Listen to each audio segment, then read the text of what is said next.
You were both in Skull and Bones, the secret society. It's so secret we can't talk about it. What does that mean for America? The conspiracy theorists are going to go on. I'm sure they are. I don't know. I haven't seen the web. Number 322? First of all, he's not the nominee. And, look, I look forward... Are you prepared to lose? No, I'm not going to lose. You both were members of Skull and Bones, a secret society at Yale. What does that tell us? Not much, because it's a secret. Is there a secret handshake? Is there a secret code? I wish there were something secret I could manifest. 322, a secret number? There are all kinds of secrets, Tim, but one thing is not a secret. I disagree with this president's direction that he's taking the country. We can do a better job, and I intend to do it. And in the very first picture, in addition to the 2 policemen and the 3 tramps, as they're called, is another man. And he's walking in the other direction. But the thing about it is, so that his back is more or less to, or his side and his back is more or less to the photographer rather than face forward. There's something about it is, how is it possible that anyone at Dealey Plaza that day, and here these men are probably being marched across there 5 minutes after the president was killed. Everybody was running around, people were excited, sirens were blowing, and here's this man in a business suit just as casually walking along.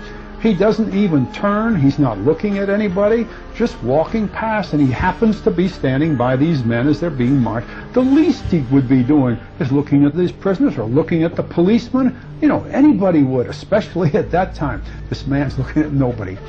And I recognized immediately that that man is General Landsdale. And I decided at that moment that what was needed next was a lot of research. So I got some very clear copies of those professional pictures. These pictures were taken by a professional news cameraman. I got a clear picture. And I started mailing the picture to acquaintances of mine and acquaintances of Lansdale who knew him without any of my thoughts. I simply would send the picture and say, can you tell me what this looks like to you? This was taken shortly after the death of the president, and I wonder if this picture calls anything to mind to you. You'd be amazed to find that from senior people in the government, such as Lansdale was or such as I was at the time, I got immediate confirmation. That's Ed Lansdale. I welcome this kind of examination. You are free to do as we tell you. You are free to do as we tell you. His head could be seen to move violently forward. Back and to the left. Back and to the left. That's why I don't read the newspaper. I'm a man. I'm 40. What did the president know, and when did he know it? I began by telling the president that there was a cancer growing on the presidency. As of now, I am in control here in the White House. This is crack cocaine from the White House. It could easily have been heroin or PCP. It's as innocent looking as candy. Good evening. This is Mae Brussel in Carmel, California. Anybody who's not willing to change based on what they learned is ignorant. Coffee's for closers only. I think we're giving you enough. Go on to Chicago and let's win there. Keep hope alive. Keep hope alive. Keep hope alive. This is the Midnight Rider News Show with S.T. Patrick. Hi, this is Vince Palomero. You're listening to the Midnight Rider News Show with S.T. Patrick. Hello, America and the world. Welcome to the Midnight Rider News Show. I'm S.T. Patrick, your friendly neighborhood host, traipsing and traversing through the trials and travails that have so tempestuously and untruthfully been blasted into your eyes, ears, and minds by the state's sponsored talking heads, the court historians, and those textbook conglomerates that control information today. So tonight we have episode 110, Lansdale, CIA Drugs, Skull and Bones, and TrineDay with Kris Millegan, which also may be our longest title yet. Now, our guest tonight is Kris Millegan, the publisher, owner, operator, and all-around Mr. Everything at TrineDay, and he'll join us next in the midnight hour. But let's clean it first. Patreon.com/Midnight Rider News, Patreon.com/Midnight Rider News, if you feel so inclined to support us a little bit in that way, or you can also use PayPal if that's your preferred method of donation. Now, we've gotten in some donations, and we want to thank you all very much. It really does help. But tonight I want to encourage you to buy 2 other books. Now, you know I have a fondness for the work of the late John Judge. He's one of the main spiritual and professional mentors of the CDPR, the Center for Deep Political Research, cdpresearch.org. But if you didn't know that he does have one book out that you can purchase, well, he does. Now, the book is called Judge for Yourself, and it's an anthology of essays written by Judge. And there are 11 essays in the book, but his essay on Jonestown, I think it's called The Black Hole of Guyana. In fact, I know it's called The Black Hole of Guyana. That alone is worth owning the book. Now, you heard Joe Green discuss it with us on episode 080, and if you shouldn't, you should. Or if you haven't, you should. It's really one of my favorite episodes, to be honest with you. But the book is called Judge for Yourself, and it's available on Amazon. Now, I believe the proceeds also go to John's dream project, which is called the Hidden History Center. So that's another great reason to get the book. Now, the other is a TrineDay book called The Three Barons, the Organizational Chart of the Kennedy Assassination. That one is by J.W. Lateer, Lateer. And as someone who's a stat geek in baseball and loves categories and organization and charts and links, I love the layout of this book, and, we should get him on very soon, actually, and we'll try to do that. But you'll like this book as well. Now, the same caveat goes as with every Kennedy book. You won't agree with some things, but I would then ask you, does that really matter? We need to challenge ourselves when we read. We don't just need to read things that pat our own opinions on the back. So this one's The Three Barons by J.W. Lateer. And we'll be right back with Kris Millegan. This is Joseph E. Green of JoeGreenJFK.com and the author of the zine Intro to the Jonestown Massacre Conspiracy. November 2018 will mark the 40th anniversary of the massacre at Jonestown, but many questions still left unanswered. For more on Jim Jones, Jonestown, and the research of John Judge and Mae Brussel, listen to episode 80 of the Midnight Rider News Show. Kris Millegan is the head honcho, the main man, the big chief numero uno at TrineDay Publishing. And how many times have I said on the show that we're glad to have a TrineDay author on? I've said it probably 5 to 10 times at least. Now, Kris publishes work that should be mainstream, but unfortunately, it isn't. Now, in a way, he really helps to save history from the destruction of mainstream academia. And for that, we're thankful. So here he is tonight, Kris Millegan. How are you this evening, Kris? Just fine. Thank you. Excellent. Well, we met in Dallas in November, which was very nice, and we'll be seeing one another again at the JFK Historical Group Conference in Albany, Illinois in April. So excited about that. But this idea of conferences, Kris, this has been somewhat controversial of late, and something they've sort of worn out any sort of usefulness that they may have had in the 90s. And they're important to Midnight Rider News, I know that, and they're important, I would assume, to TrineDay as well. So how do you view the usefulness of conferences now? Well, everybody, tries to read each other's books, but when you get these people and you have actual witnesses and personal testimony, when you get them in a room together, something quite, quote-unquote, magical happens. And it extends the understanding of what we have of the perfidy that happened. So conferences are very good. You learn a lot. People learn, and they're a good thing. They're a very good thing. Well, absolutely. And for everyone, I think the educational experience of being at a conference really can't be underestimated, or maybe even estimated for that matter, because we don't know what each individual gets out of it. But there is something that happens, as you said, when people sort of share in a group. And for us, I'm assuming for TrineDay as well, it's really a chance to meet, mingle, and then brainstorm, actually, with your target audience. Well, I'm not so much looking at an audience. I mean, it's interesting, for many years we've had two conferences, okay? We have what I call the controlled conference and the uncontrolled conference. And because, the JFK assassination wasn't done by a lone nut, and you have a very interesting community there. You have what I call... you have some kooks, you have some spooks, and you have egos. So it's a very divisive community, which is very, very sad. And, we put out lots of books that the quote-unquote poobahs ignore.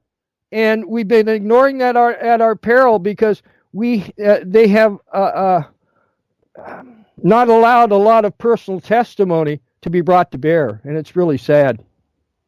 And I would agree with that. So let's talk about TrineDay if we could. Now, I've probably praised your work at least, 20 to 25 times on the show. So I'm obviously a fan of what you do. But I would like to know more. How did TrineDay start? When did you have the idea? What happened? What was the process?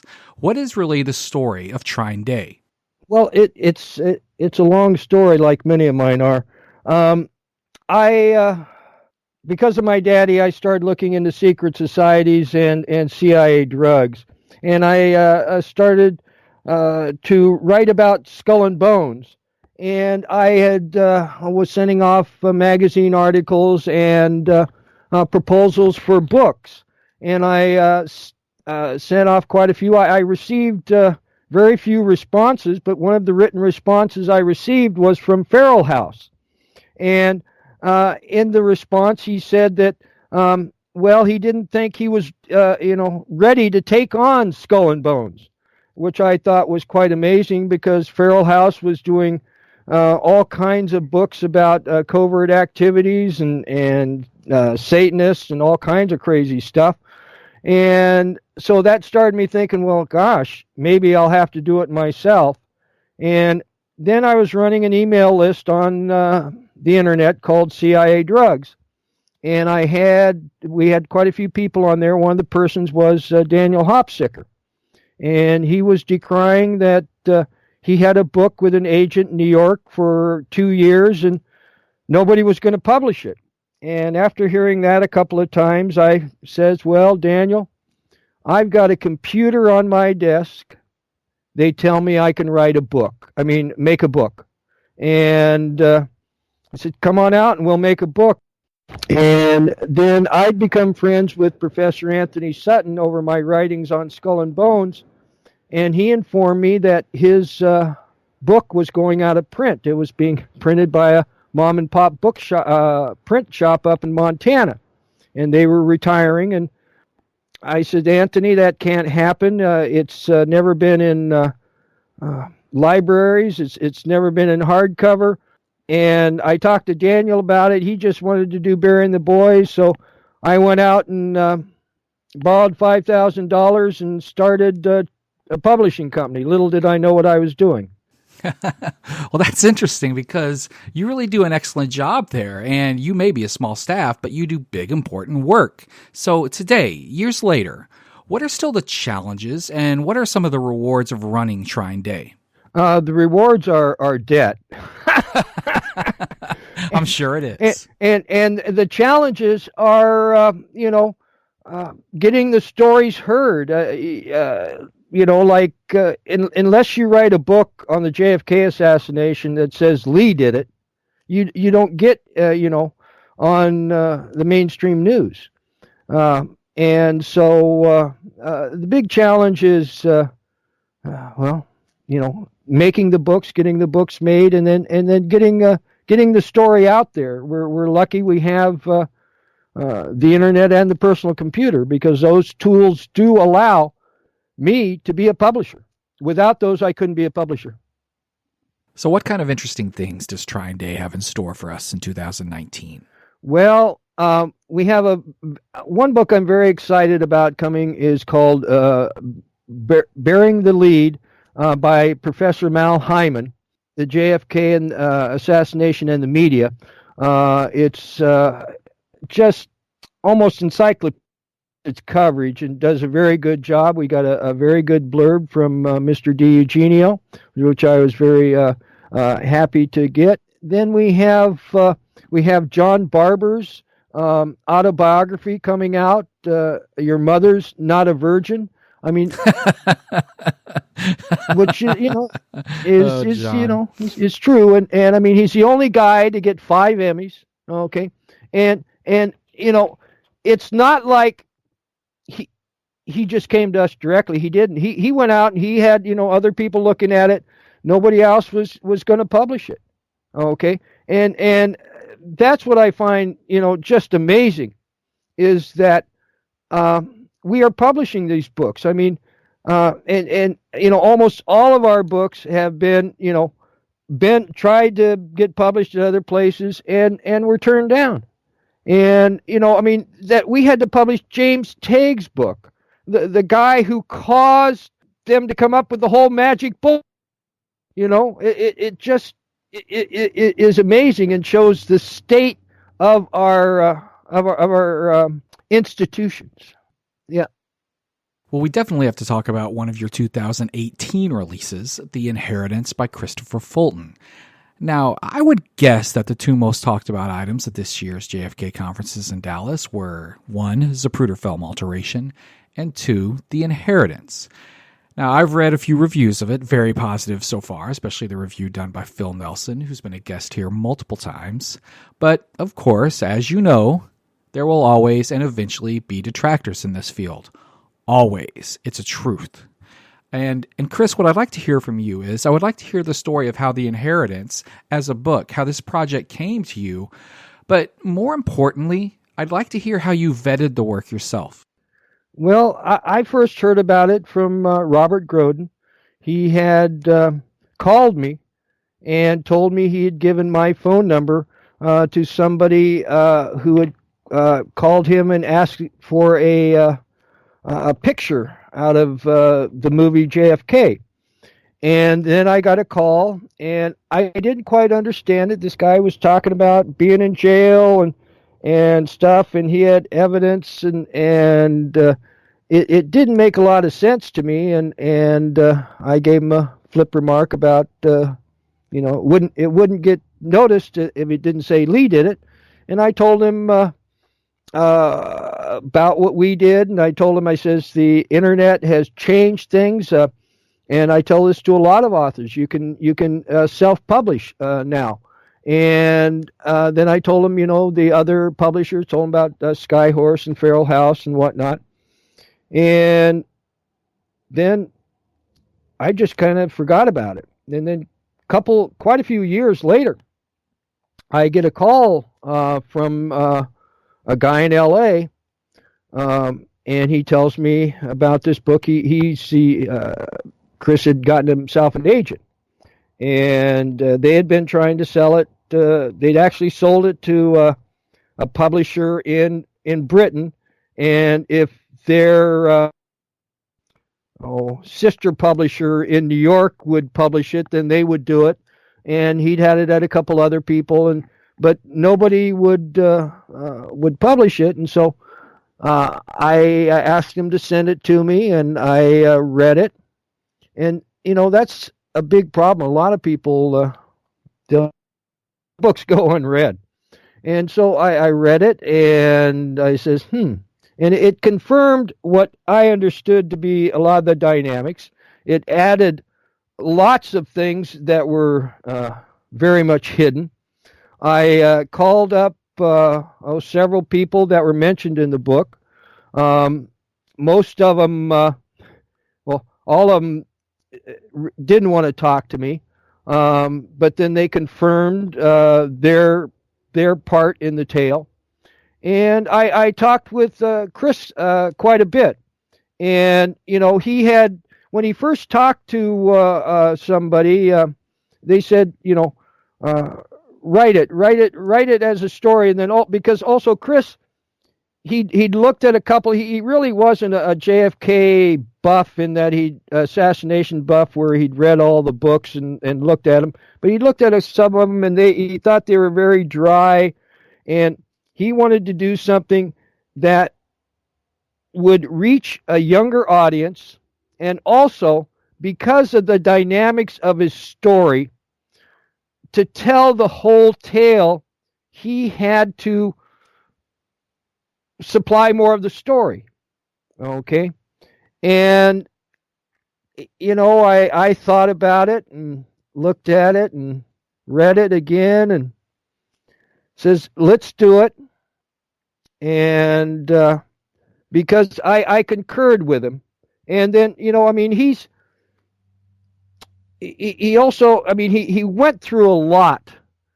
And there are still, they went after his family and different things. And he still, he still wants to protect people. His family, some of his family had been heavily involved with intelligence, and they told him, they says, don't put people in a corner. Don't, but go out and tell your story. So there was reasons for the way it was written, and I think it was correct. And, you look at what had the largest effect on the JFK story so far, and that has been the JFK movie, okay, which is quote-unquote based on a true story. And, I've produced books such as Dr. Mary's Monkey and Me and Lee, where we've got all kinds of sidebars, all kinds of factual, we're telling all kinds of things, and, I get big pushbacks from those books. So, people can complain however they want to. And, we got people out there saying, oh, well, there's nothing in this book. Okay, all we're concerned about is the papers, or, and that's so much crock of stuff. There's so much revelatory stuff in this book that is brought out that wasn't in other books before. And so, I wish people would get on board instead of just standing outside and snipe, because we've lost so many years with really dealing with the story that Dr. Mary's Monkey, Ed Haslam tells, and Judyth Vary Baker tells in Me and Lee. Yes, and I like Haslam's work quite a bit, and I think that some of the best works are also the most controversial, as you very well know. And I think the most negative comments that I've heard about TrineDay all involve publishing Me and Lee by Judyth Vary Baker, and I'm sure that you've heard them all. But Judyth was nice enough to have us at the conference, and she was very kind to me personally. So this question is not necessarily about her. I'm asking you this from a publishing standpoint. And again, I'd like to know about the process that you took on Me and Lee, and how you've really handled that fire that still seems to be so strong against both that book and against Judyth, its author. And I know that you personally still have to answer, at least at conferences and stuff, you still have to answer so many questions about your decision to publish that one work. What do you go through, and how do you deal with something like that? Well, Ed came to us about 2007, okay? And we maybe a little bit earlier than that, because it didn't come out till 2007. And we spent about a year and a half working up Ed's book. And we were, through Ed, we learned about Judyth, and through him, we were able to publish her book and look at it. And when we got it, I says, when I first heard about Judyth, I says, no way, she'd be dead, and but we spent about 2 years going through her material and putting the book together, and the most amazing thing that has happened, I've sat here and I've had people throw, oh well, blah blah blah blah, they start off, well, she's just she's just making all this up. Okay, and then they say, well, okay, maybe she was a smart kid, but she was never in New Orleans. Okay, well, maybe she was in New Orleans, but she didn't know Lee. Okay, well, maybe she knew Lee, but they weren't lovers. And I mean, then I get people that call me up and say, well, this address here in the book, it doesn't exist. She's making everything up. So, and I tell them, I say, well, the house that I live at used to have a different address. And this was over the weekend, so finally on Monday morning, I call up the local library there in Florida, and they say, oh yeah, that Baker Senior's house, which was her father-in-law's house. And, and then I get somebody from Australia that says, oh, she's lying.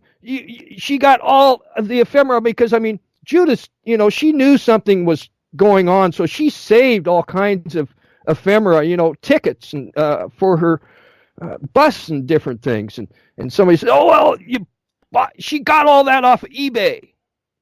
And I says, okay, please, find me, And they found one transfer ticket from 1950 and said, see? And, the reason I think we got the most pushback is because of the medical part. Okay, I mean, there's so much mud around JFK, it's not funny. Okay, but the fact, and there's a great big huge book that completely proves the cancer-causing monkey viruses in the polio vaccine. And the virus in the vaccine, it's called. And but officially, I mean, that's still not, the U.S. government hasn't owned up to putting cancer-causing monkey viruses in the polio vaccine. It was done by mistake. Okay, but it's still a huge big thing. And then, and we have the whole big anti-vaccine movement and everything. So they don't want to talk about that at all. Okay, and so a good way to shove that down this doesn't mean anything is to attack Judyth Vary Baker. And then she also caused problems because she brought new information out there that stopped some of the spooks from doing their job. And so it's really sad that her story has not been embraced. I'll be the first to admit that Judyth Vary Baker can be her own worst enemy. Okay? And a lot of it is, I've been with lots of different authors, okay? And, there's some authors, you ask them a question, and they're going to give you the same answer every time, okay? And, I went with Judyth on a couple of media tours, and I remember one time she said, well, he was such a nice guy, I wanted to give him something different. And Judyth is just a different person, than most of us know, But as I mentioned at the conference, a lot of it has to do with her heart. She has a huge heart. And one of the reasons these conferences continue is because of her. She fell in love with Lee Oswald. And it's an amazing story, and it should be embraced. So that's Kris, how much of your decision to publish Me and Lee ultimately had to do with your faith in Ed Haslam? Well, a lot. And then, when you read Judyth's story, all of a sudden, a bunch of anomalies that didn't make sense before, what was going on in New Orleans, all of a sudden made sense. It's a lot like The Inheritance, too. The Inheritance brings a bunch of stuff of these anomalies that were sitting out there. It now makes sense. Lee Oswald didn't kill Kennedy. It was a coup d'etat, and we're still living under it. Right. Well, do you have any other authors that come to you and say, I really like TrineDay. I really love what you do. I really like you, but I can't believe that you publish this author or that author. I have authors still who worry because the poobahs come down really hard on Judyth's story. Okay, and they don't want to, ruffle the feathers of the poobahs. So and a lot of times people don't have the time to do their own research, and so they'll listen to somebody above them and say, well, that's not true, But I have had nobody bring anything to bear that dismisses, Judyth's story. Now, I don't stand with all of her research. All researchers make mistakes, okay? But as far as her personal testimony and her personal story, I found it to be 100% correct. I think that choice as a publisher must be a hard one. So when something does come your way and it's controversial, something you know that will be controversial, something that you know is going to be a divisive point of contention with its fervent believers and then with its almost angry detractors, something that you know may sell, but something that's also going to bring on some really negative PR within the community, as you say, from the poobahs. How do you make those choices of whether or not to publish someone? Well, the First Amendment gives us the right. It doesn't tell us that we're always going to be correct. Okay, but and actually, me and Lee, the Poobah's disdain has really affected its sales quite immensely. I mean, we've sold over 70,000 copies of Dr. Mary's Monkey, but Me and Lee hasn't even sold 20,000 copies. Okay, it's way below that, and a lot of it has been because of the disdain. The people see through. A lot of the people see through the disdain. Just the people. I mean, and that's my basic marketing philosophy, because if my books don't say Lee did it, I can't get them on the mainstream. Okay, and so my basic marketing philosophy is the people, because I'm a musician, come out of the music field, and there's a lot of hype in music. Okay, but hype never lasts. Hype doesn't sustain itself. But the people are who give a book legs. And Me and Lee hasn't died. It has legs. Okay. But it has not reached its potential. Well, let's move on to the topic of your Alney speech. Now, you're going to be talking about Edward Landsdale. Now, it's my understanding that you and your family, actually more your family than you, that you knew Landsdale. But for those who may want a quick primer, Landsdale was a member of the OSS during World War II. He observed, and some say participated, in torture in East Asia after the war. He was apparently involved in some pretty high-dollar CIA operations in East Asia for years after the war.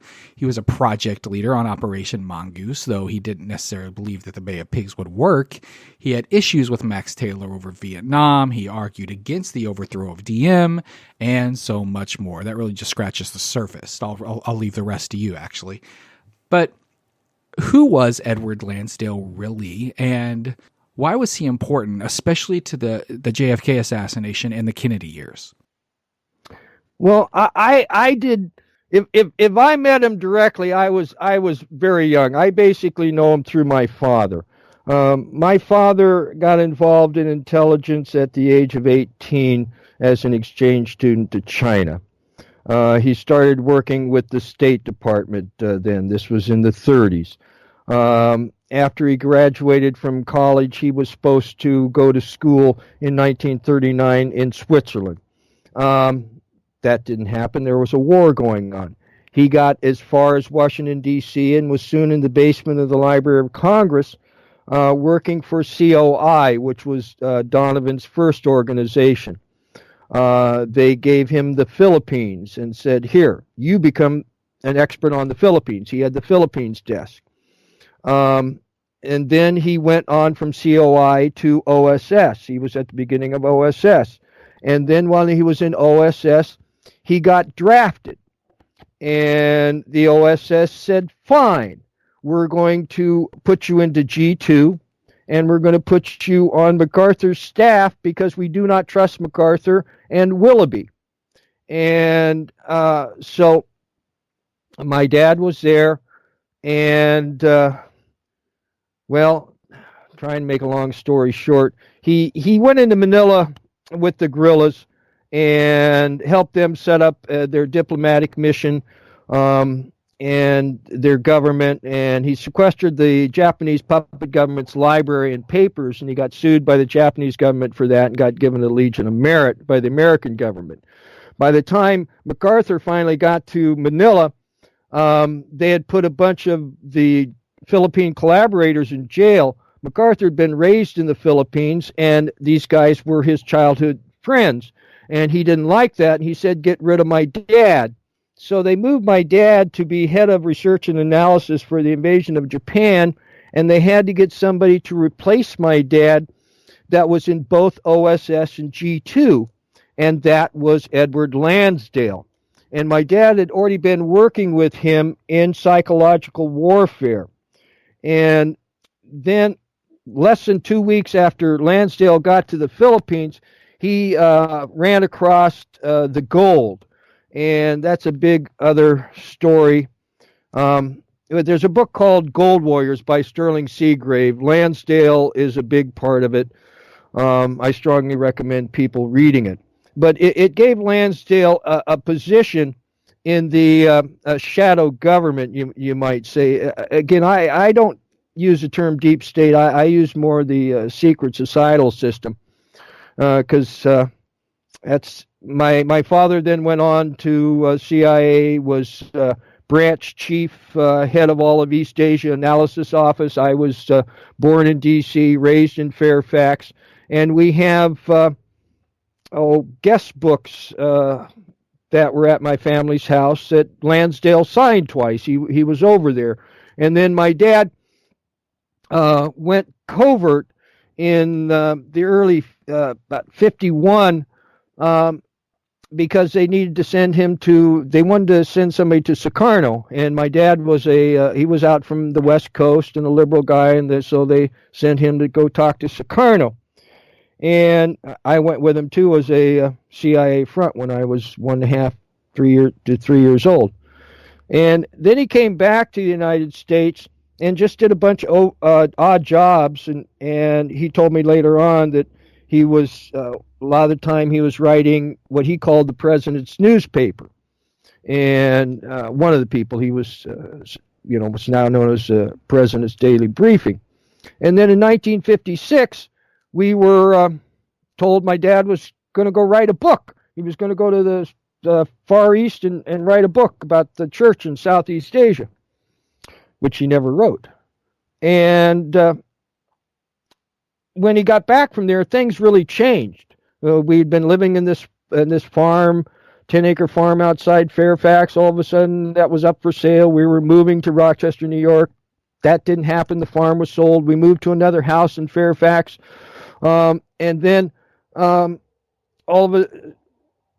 dad was being a part-time speechwriter for a senator and doing other odd jobs. And then all of a sudden we moved to Nashville, Tennessee, and he became a vice president of a college. Then in a couple years, he was asked to be president of the college.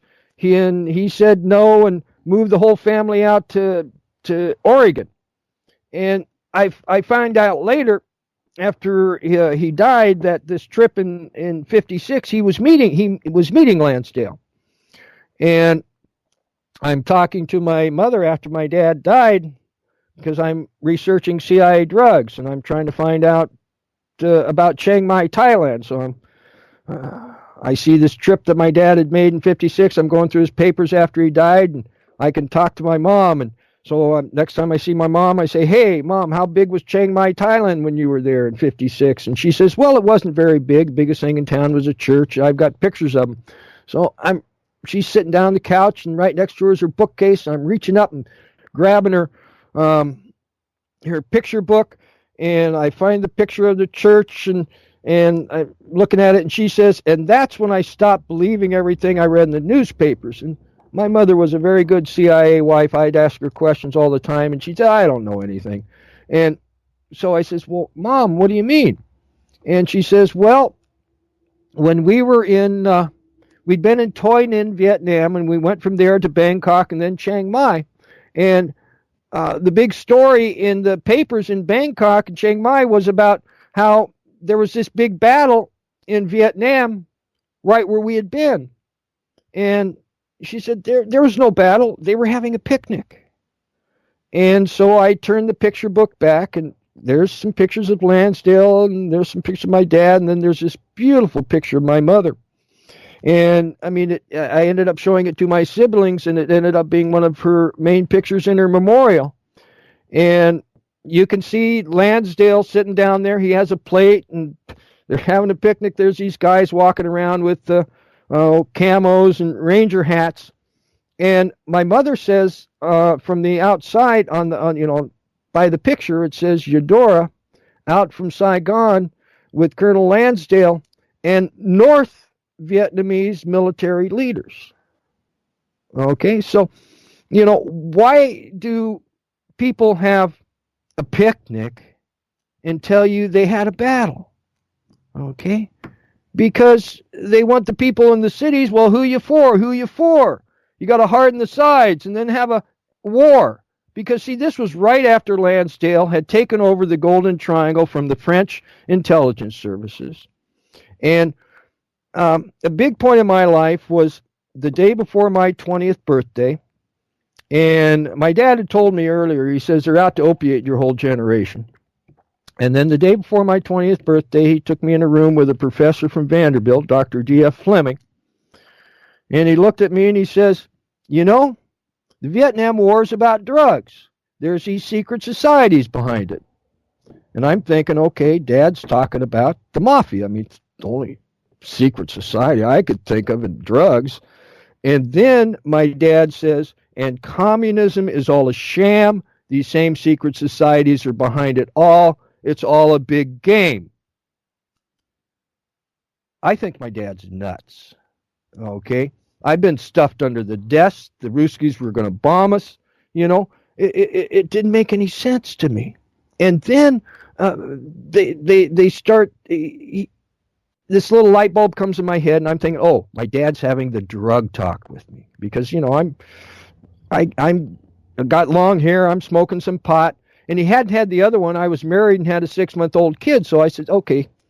So I'm sitting there and I'm waiting for my dad to tell me to stop smoking pot. But he doesn't. He tells me all about his intelligence career, which had never been mentioned in the house. And then they start talking about how they'd done an assessment report for Eisenhower. And he told me, he says, they're playing out a loose scenario in Vietnam. He said they had done all this stuff, and if this happened, blah, blah, blah, this would happen. And he said they're playing out a loose scenario. And it doesn't compute. I'm still trying to get my head around, you guys want me to go over there and kill people, and there's rules. And now I've got somebody telling me that they're playing out a loose scenario in war. I mean, and then he starts talking about propaganda, psychological warfare, and things he calls sway pieces. And it becomes very apparent that I have no idea what my daddy's talking about.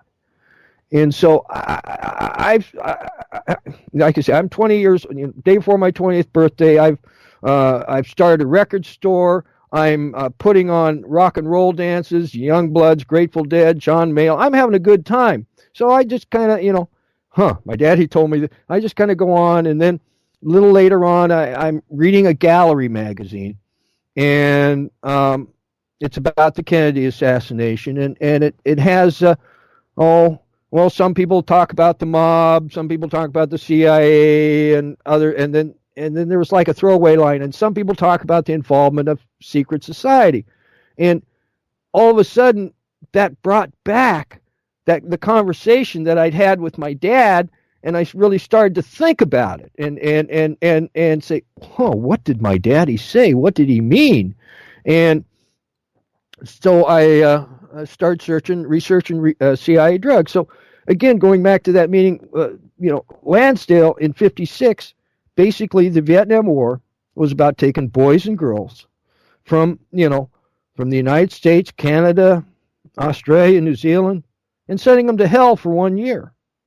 And guess what? Some of those kids got addicted to the heroin that was being proffered to them by anybody that was 12 years and up. And then what does a junkie do? A junkie sells junk. Because what was going on was these secret societies, they play these huge games, okay? And one of the things that they were doing, we as a society, all on our own, have fail-safe devices. The first fail-safe device is kind of the dialectic, in that I call it the dark hallway. You walk down a hallway, you bump into one side, then you bump into the other side. Well, I say some things that I know are true about secret societies, intelligence agencies, and drug smuggling. Then I find people that I know are spooks saying stuff just a little bit more outrageous, okay, that has some truth but has some falseness in it. Because by controlling the extremes, you control the middle, okay? So this first fail-safe device, dialectic, can be manipulated. So the next fail-safe device is we have this cycle of generations. And there's a very good book out there called Generations, A History of America's Future. And these aren't TrineDay books, but I strongly recommend them. And it shows a generation. There's 4 generations: a civic, an adaptive, a reactive, and an idealistic. And they move together as cohorts through time to propel us into the future, towards a more perfect union. Well, there was a group in the 1860s, the civic group, that were teens and preteens in 1860s that didn't cohere. And so between the it was because of the assassination of a president, war, and opium. Well, they tried to do it again in the 1960s. We had war, we had the assassination of a president, we had drugs, okay? And you can look at it very pragmatically, and you can see that by 1950, they had to have in place television that runs at 60 cycles per second, which is a technological means of mind control. It puts your brain into a trance, makes you believe what you're seeing, also tricks the brain to sit in front of it. The only countries that have 60 cycle is Japan and the United States, okay? And then nascent drug culture and the modern education system, which was brought to us quite openly through the Masons. But what happened was the boomers did cohere as a generation. We cohered as hippies around a joint being smoked around a circle with a little bit of LSD thrown in. Because, you see, heroin has a pretty simple dynamic. Here, kid, you want some? Oh, you want some more? Oh, how about your friends? Okay, and but LSD, yeah, you can disrupt things with it, but you cannot control things with it. And so, and what came out of the hippies? History Channel did a big show on it, and they said what came out of the hippies was the personal computer and the internet. And those are the tools that we as a society, all of us, are using to fight the corruption. People using secrecy to lie, cheat, and steal. Now, here's how the secret societies run the world. It's a leviathan of 3 levels, and each level has 3 parts. The top level is mining, metal, and money. You know, it makes sense. If you control the mining, where the metal comes from, then you have a good chance of controlling the money. And I had an author who could affect that. He was a mining engineer. I knew it would cause... I got his book out for him. After he had it for a week, he was dead. He got run over by a hit-and-run lorry in London. Okay, the next level is a very active level. They use war, drugs, guns, and oil.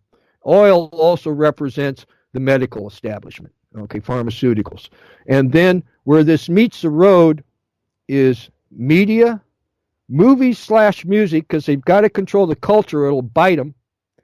And then, quote-unquote, magic, the ability to hoodwink us, and their preponderance on using mass trauma rituals to scare the heck or the bejesus out of us to keep us in line.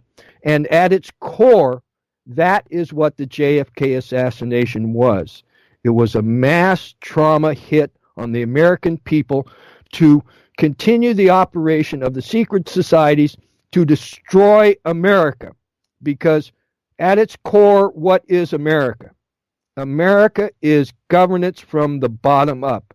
Governance by, for, and of the people. The secret societal system wants to continue to impose governance from the top down. That's where we're at. Now, and Landsdale was a big part of that. You had people that saw Landsdale on the plaza in Dallas. And, you look at that. Dealey Plaza is a trident. It's right next to the Trinity River, right below the 33rd degree parallel. It happened on a day 11/22. You read any books about numerology, classical numerology, 11 and 22 are your highest numbers. There's no numbers in between them. There's no number higher than them. And one of their main meanings are mastery and supermastery. So if you kill the king, and that's what the ritual was, the killing of the king, and you take his power, and everybody knows that you did it, and you get away with it, and at 5 o'clock you're clinking happy hour, and you do that on a day that says 11/22, they're the master. If they're flashing at us that they're the masters, then we must be the slaves. And if you read Hegel, he talks about this psychology of bond, of bonding people that way, and that's what's going on, and that's my own personal opinion. Kris, you spoke earlier about your own investigation into Skull and Bones having led to the origin of TrineDay, and you've done some good work writing and publishing about Skull and Bones. Well, in 2004, as many know, we had two Skull and Bones candidates for the presidency. We had George W. Bush and John Kerry. Now, we heard a clip from both with Tim Russert in the opening montage, but if you would, just give us a little bit of a history of that secret society that still today dwells on the campus of Yale University. Well, it was formed in Yale in 1832, and a lot of that had to do with in the early 1800s. Well, we had an anti-Illuminati scare, okay, in the late 1700s, and then we had a big anti-Mason scare in the early 1800s. So much so that the first party to ever hold a national convention was the Anti-Masonic Party in the 1820s, and so it became very unfashionable to be a member of a secret society. And the first secret society on Yale campus was Phi Beta Kappa. Phi Beta Kappa formed December 5th, 1776 at the College of William and Mary. And then the Revolutionary War came along, but before that happened, there was two shoots that went from Phi Beta Kappa. One went to Yale and one went to Harvard. Harvard first declared their Phi Beta Kappa to be an open society, and then in 1831-32, Phi Beta Kappa, some of their members formed Skull and Bones at Yale University. It's a secret society. Basically, they tap 15 people every year. There's generally never more than, I did the figure, about 1,200 of them alive at any given time. But they've been very powerful, very very much in the intelligence operation. I mean, you had intelligence operations going at Yale before the Revolutionary War. And you had George H.W. Bush as a member, George W. Bush as a member, Prescott Bush was a member, Averell Harriman was a member, Robert Lovett was a member, Henry Stimson was a member, and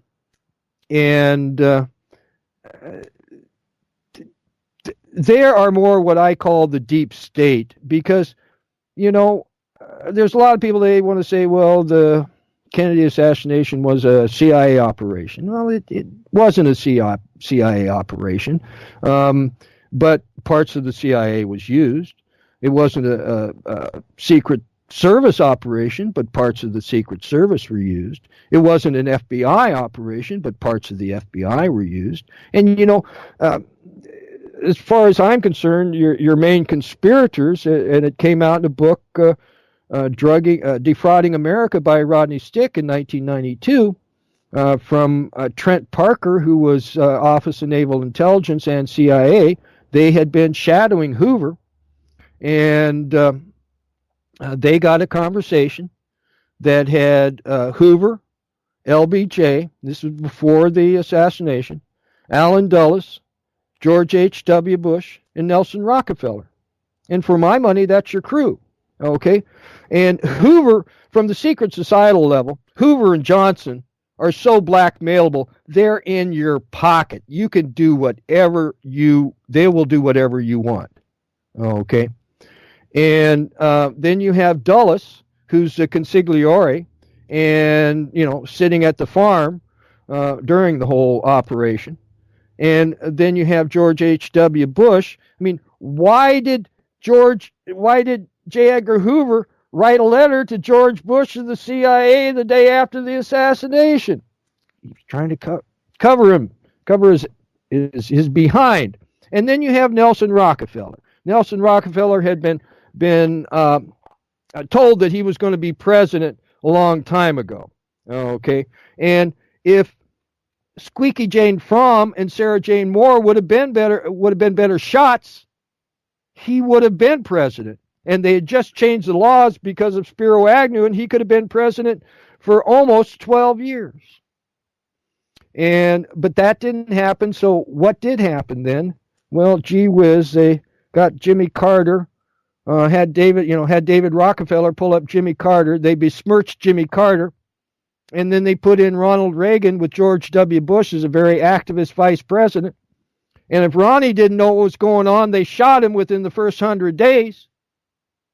And, one thing Bush did there, because like I said, I've done a lot of study on CIA drugs, and what Bush did was he started to take the drugs because they were all stepping on each other's toes. You had the DEA busting CIA ops, CIA busting DEA ops, and all this kind of stuff.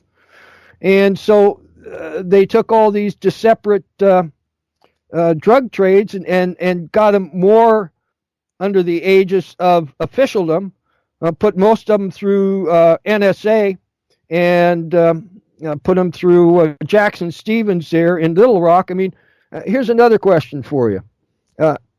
Let's say you're a Rockefeller. You could probably do whatever you wanted, huh? Okay, well, why did the Rockefellers, why did they go to West Virginia and Arkansas and say, oh, well, you guys need my help in your governance? Well, because the two largest black operations of the government and secret societies is the continuance of government and the drug trade. Okay? Now, well, you can pretty much do what you want in the mountains till somebody with a gun comes up there and says, don't do that. Okay? And West Virginia is a very mountainous state, and it's home to the continuance of government. And then you have Arkansas, again, some mountains, and you have the drug trade going through there. I mean, you've never heard of any Walmart trucks getting stopped with cocaine in them, have you? Never heard of any Tyson chickens get stopped with cocaine in them, have you, huh? The drug trade, they say officially that there's 1 million to 1.2 million junkies in the United States. I think there's a few more, okay? But at 1 million to 1.2 million, that's 1.5 tons a day. That's 1.5 tons a day that needs to get brought in, broke down to little bits, and given to all these people. Okay, every day. It's a huge. It's the largest commodity on the planet and has been since the 1800s, and it gives these guys huge, big slush funds, which allows them to take over any industry they want, and they've been steadily doing it. Kris, I went to college in Missouri, and in my time there, I spent quite a bit of time in and around the Ozark Mountains that sort of stretch between central and southwest Missouri and then northern Arkansas. And for reasons that I really didn't understand then, I began noticing these really nice, lavish, expensive hotels that were sort of sprinkled across the region along these pretty desolate rural highways. With airstrips. Yeah, yes, exactly. Some did. And, well, I stayed at a few, and what I found were a lot of men in in what I would describe as golf attire. And these weren't people en route to a vacation in Branson for sure. And I thought then, knowing nothing whatsoever about this, that this was really odd. So when I learned more about Iran-Contra and Barry Seal and the Mina airstrip in Arkansas, the pieces all sort of fell into place and formed the puzzle of the same CIA drug operations that you discussed so well. And then knowing the history of the Bushes and Clintons, that was really the first time when I started to very skeptically question the role of parties. Two sides, same coin. Yeah, the Clintons were lieutenants in the Bush crime family. Well, the drugs, the prohibitions, the only reason we have the prohibitions that we have is it allows people in the shadows to sell plants for more than gold most of the time. I mean, that's why I worked very, very hard here in Oregon to make marijuana legal. Because, instead of this money going into pockets of people in the shadows, it's going into the state government, okay? And, the only reason that these things are illegal is so they can be in a black market.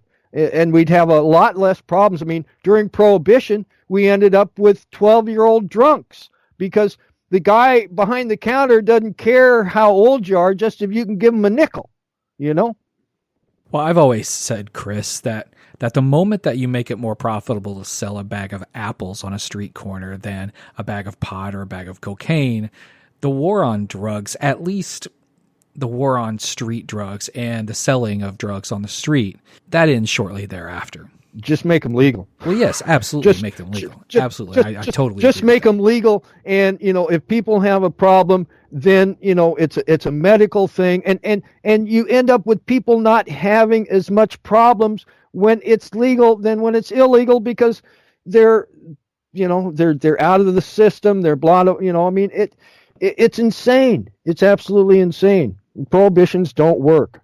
No, definitely.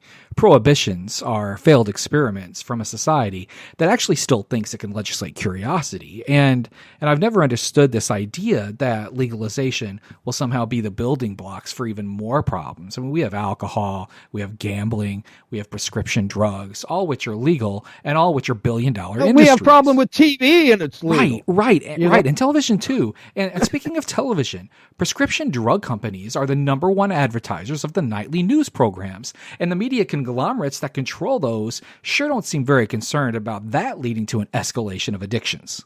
And we're the only country in the world that allows that advertising. And and that advertising is more than just trying to sell you something. Okay, it is part of the psychological warfare against the American people. Okay, I mean, the end game of the secret society system right now is to, quote unquote, rule the world through China.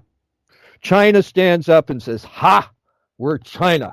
5,000 years of civilization. Confucius, peace, peace, peace. Cur American war dog. Oh, by the way, send us all the remittances. We have all the factories." Okay. When we opened up China, we sent George H.W. Bush to Canton. His brother Prescott went to Shanghai and started handing out the money for all the factories. I mean, it's really quite obvious when you look at it. I think it is, yes. And if our listeners want to know more, I would refer them to the catalog of TrineDay. So let's just say someone wants to go to your site tonight and begin with 3 books. What 3 would you suggest? Oh, Lord have mercy. Can I go to 5? You absolutely can. Let's go to 5. America's Secret Establishment, An Introduction to the Order of Skull and Bones. Fleshing Out Skull and Bones. Dr. Mary's Monkey. Me and Lee. And The Inheritance. And The Sinister Forces is a very good series, too. Almost all of our books are good. So if anyone would like to do that, how would they find TrineDay online? TrineDay.com, TrineDay.com. Hey, I meant to ask you earlier about the origin of the name TrineDay. Well, I'd first come up with the name of Good Day Publishing, and it was already taken. And so I liked dictionaries and encyclopedias, and I was going through the dictionary, and I came across trine, and it meant auspicious. And I says, well, that's kind of like good. And then being a musician, I like double entendres and stuff like that. And there was a double day. Why couldn't there be a trine day? And going to work, is kind of a trying day. And so I liked it. So I said trine day. So that's how we did it. And yeah, I got a bunch of people that said, oh, well, look at your symbol. You must be the Illuminati and crap, And I says, no, the triangle is older than the Illuminati. And this has been Kris Millegan, the publisher of TrineDay, TrineDay.com. Thanks for being with us tonight, Kris. I'll see you in Olney. Well, thank you. And thank you for joining us in this quote-unquote crusade for America. Hey, no problem. This is St. Patrick. I'm on the Midnight Rider News Show. We'll be right back. This is Douglas Caddy, the author of Being There, Eyewitness to History from TrineDay Publishers. I was the original attorney for the Watergate 7. I was jailed by Judge Sirica, and I was the target of an assassination plot that included Carl Schaffler, the same detective who arrested the Watergate burglars. For my entire story, the whole story, listen to episode 84 of the Midnight Rider News Show. The Republican Party, Fox News Channel, and the National Review have spent the better part of 3 months lamenting the end of Western civilization as we know it, a sort of apocalyptic tremor that is sure to befall America since the November election of 29-year-old Congresswoman Alexandria Ocasio-Cortez, a Democrat from New York. Now, the carbon tax, they claim, will surely have us all living on the street in boxes, and an increase to the marginal tax rate will devastate the billionaires who pay our minimum wage salaries and would actually pay less if they could do so legally. Yet, the newest politicos concerned with the rise of Che Guevara do not come from the right. The Democratic Party has its own internal issues with Ocasio-Cortez, and much of it deals not with ideology, but with maintaining an entrenched, established, entitled power structure that is completely devoid of party ethics or concern for the average American or citizen worldwide. Now, lover or hater, Ocasio-Cortez is a natural challenger and an unabashed progressive that believes in the ideology that she espouses. She's also a populist in a sense that she does appear to have a genuine concern for the average resident of the Bronx and Queens, the boroughs of New York City encapsulated within her 14th congressional district. The Republican base differs with her on policy. Yes, they absolutely do. But they also long for a sweeping horde of Ocasio-Cortezes to arise from the populist right. Now, what Bernie Sanders did for the left is what populist libertarians hoped Ron Paul would have done for the right. Be the leader of a wave, a movement of sort of youthful ideologues with a natural propensity to challenge their own party by sticking to closely held ideals. Now, it's that internal zest for change that scares establishment Democrats just as much as it does fiscally conservative Republicans. And one of the first ideas pushed by Ocasio-Cortez after her win was the idea of turning the Democratic primaries into true races rather than job interviews conducted by the DNC, the Democratic National Committee. Norman Solomon of RootsAction.org wrote that turning the Democratic primary into a truly progressive force will require turning primary into a verb. The corporate Democrats who dominate the party's power structure in Congress should fear losing their seats because they're out of step with constituents. And Democratic voters should understand that if they want to change the party, the only path to doing so is to change the people who represent them. Otherwise, the leverage of Wall Street and the military-industrial complex will continue to hold sway. And he's right. Now, the idea for young politicians from both parties is to turn safe districts into real primary challenges. Now, no longer should a 24-term Republican Congressman, Don Young, go virtually unchallenged in Alaska. And no longer should 20-year Congressman Joseph Crowley own the 14th Congressional District of New York. Ocasio-Cortez defeated the fourth-ranking House Democrat Crowley in the 2018 primaries. Now, according to the executive director of the Justice Democrats, Alexandra Rojas, one goal of this new class of progressive Democrats is to, quote, hold representatives who throw diverse working-class voters under the bus accountable, And that's the key word, accountability. That's what primaries are for. Now, working-class Democratic voters still feel very aggrieved about the 2016 Bernie Sanders loss to Hillary Clinton in the Democratic presidential primaries. Bernie got screwed can still be heard nationwide, and it can be heard rather loudly. Have you been online recently? And though the Democratic voter would support Sanders, the DNC-controlled superdelegates would have their support weighted to the advantage of Clinton. That's what happened, in essence, in many states during the primaries. So, for example, Senator Sanders won Indiana's popular primary vote, and then he loses the delegate vote 46-44. How can that happen? That is the problem with superdelegates. Now, New Hampshire overwhelmingly supported Sanders also. He won in New Hampshire 60% to 38%. Yet the delegate vote, the only vote that counts at the convention, was Sanders 16, Hillary Clinton 16. Again, he won New Hampshire 60% to 38%. Yet the delegate vote at the convention, 16 to 16. So the average Democratic voter remains voiceless if the primary shackles and chains applied by the DNC aren't released. And this is another cause being championed by Ocasio-Cortez and the Justice Democrats. And it's another bone of contention that they have with the DNC. Now, the DNC and its opposing RNC, the Republican National Committee, they both have a systemic belief that positions are earned through time and service to the party. It works top down. But the Libertarian Populists on the right and then the Justice Democrats on the left, they would both agree that a representative democracy or a democratic republic should work bottom up. A candidate should be chosen not by age, not by service to a powerful political organization, and not by its list or his or her list of billionaire donors.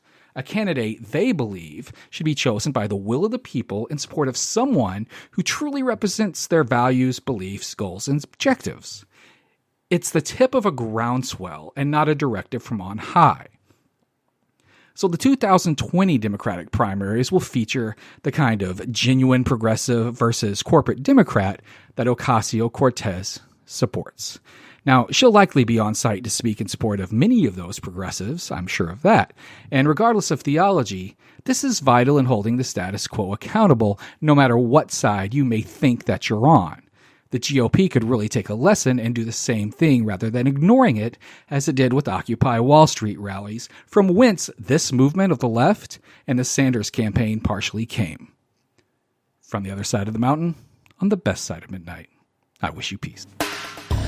Midnight Rider News and the Midnight Rider News Show are copyright 2019 by St. Patrick. All rights reserved. You can email the show at midnightridernews@gmail.com. You can follow us on Facebook at Midnight Rider News Show. All of our archives are free and can be found at midnightridernews.com. Deep Truth Journal can be followed on Facebook at Deep Truth Journal and on Twitter at DTJ Magazine.